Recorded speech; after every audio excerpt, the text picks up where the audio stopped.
Essentially, again, there's a couple different flavors of Microsoft 365 that we're going to talk about here.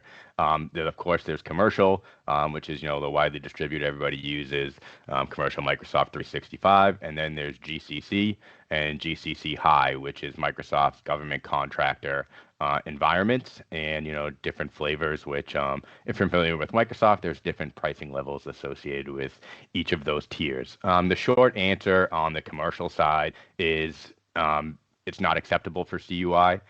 If you have, a contract that stipulates CMMC level 1, which is FCI only, then, you could reasonably use commercial Microsoft 365. That can be appropriately configured for that. Again, at the FCI CMMC level 1 only. Once you get into CUI, you move into Microsoft GCC. And the differentiation between GCC and GCC High is whether or not you have that ITAR controlled information. If you have that export controlled information, that's where GCC High comes into play. So when you're considering, what are the actual differences?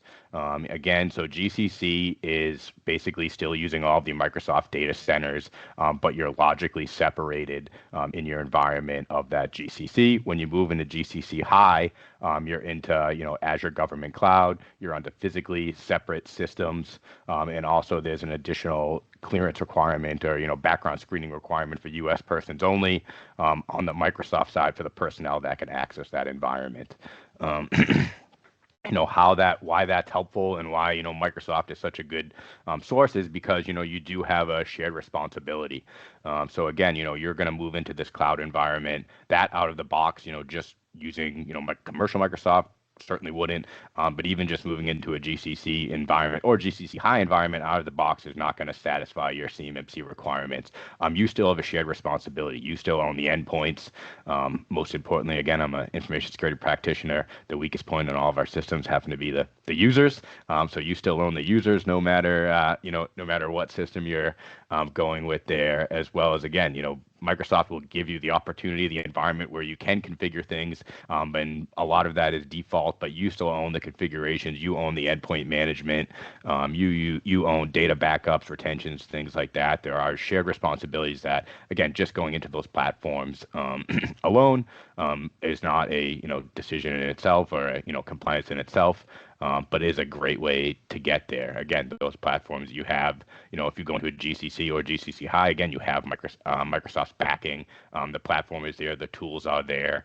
If you think about this from a commercial, standpoint, you're talking about Microsoft licensing of essentially kind of like the E3 versus E5. E5 is really what gets you into the security world. That's, again, Microsoft provides you that suite of products that would allow you to, if appropriately configured, meet your CMMC, level 2 requirements. The cost, just looking roughly at numbers, if you look up licensing, if you look at a E3 license on the commercial side, it's $39. An E5 license is $60. So if you're on that GCC, it's a bit more than that. You're looking at basically a 15% increase of that to go to GCC, and then to go to GCC High, you're significantly higher than that. It's up to $60 or $95 a user. So again, it's about 15% cost over commercial to go to GCC, and 60 to 70% over to commercial to go to GCC High. So again, this is where it comes into strategy, and whether enterprise or enclave approach is going to be appropriate for you. It's all that cost, resource, decisions and determinations that will drive which environment best fits you. But again, of course, it all starts with that contract and what the contract stipulates, whether that's going to be CMC level 2, level 3, and if self-assessed versus third party is going to be required. There is one caveat there that Microsoft, again, if you're familiar with Microsoft, they're constantly changing their products, their offerings, their pricing, their licensing, and what they call it as well. As a Microsoft partner, it's, one of our jobs is just to stay up to speed with what Microsoft is putting out and making available. So as of November, they did come out with a GCC High Business Premium with if you're familiar with Business Premium, it's for smaller organizations. It's under, so it's under 300 users is the guidance, typically around that. I think there might be some wiggle room if you talk to them, but again, that's the general accepted standard that if you're under 300 users, you can go with that GCC High Business Premium licensing, and that's currently priced at $36, which is, much more affordable and reasonable for a small business to consider. And again, Joe, I briefly touched on it here, but maybe you can expand a bit more. GCC versus GCC High, we talked about, CUI versus ITAR and export controlled information. Could you maybe explain that a bit more for us? Of how do they identify, and what are the key distinguishing factors there between ITAR and CUI for us? One of we get this question all the time. If we have, ITAR's data, is it CUI? If we have CUI, is it ITAR's data? And the answer is no. For a long time, we actually even operated under the assumption that if you had ITAR's data, you had CUI. And most of the time that's true, but not all the time.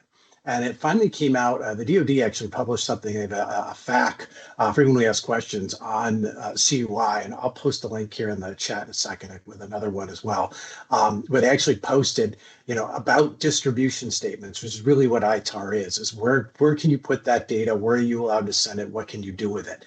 And they came right out and said, ITAR does not automatically denote CUI.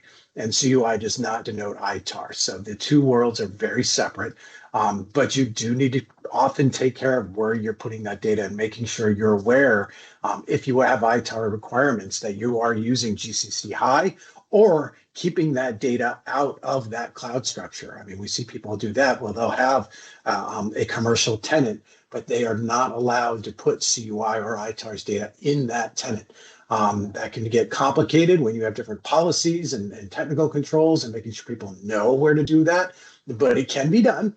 It's just a little bit tricky to make sure everybody's policies align, their training aligns, and even acceptable use agreements are in agreement about where they're putting their data and where they're storing it. So that is a common piece out there. It does become pretty, practical approach about how you're putting that data, where you're storing it, and making sure you have that. And a lot of people will just default to GCC High to make sure they're covered. We have also seen people start to split tenant. So they will only use the GCC High environment for the CUI data. So they may have a GCC High license, a GCC, or even a commercial.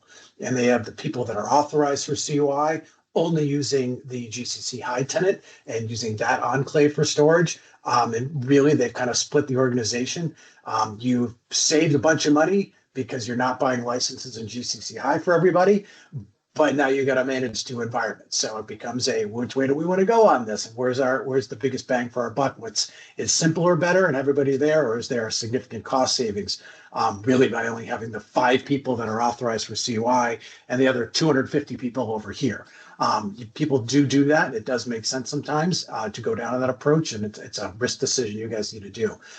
When we're talking about GCC versus GCC High and where we're putting this data, it actually comes down to a requirement in the CFR 32 for CMMC, which is that any cloud storage you're using for CUI has to have a FedRAMP moderate or higher authorization operator ATO. So that's really what's driving this discussion. We're talking about moving into Microsoft GCC or GCC High.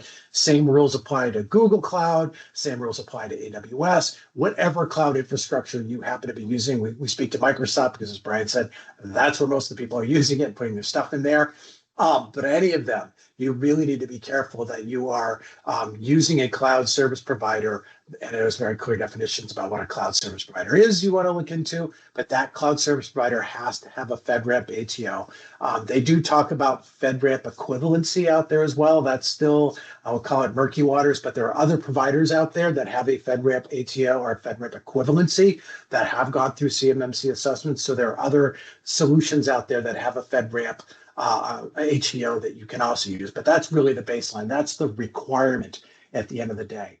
One other thing we see confusion around a lot, I get asked this a lot, security protection assets. Do they need to have a FedRAMP ATO? The answer is no.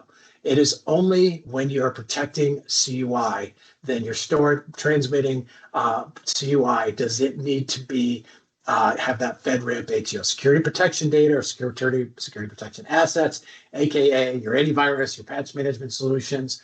All of those do not need to be FedRAMP. So we do see another overscoping where people are going for the big FedRAMP and DoD qualified versions of those products, but they're not storing CUI. They don't see CUI. They never get to CUI.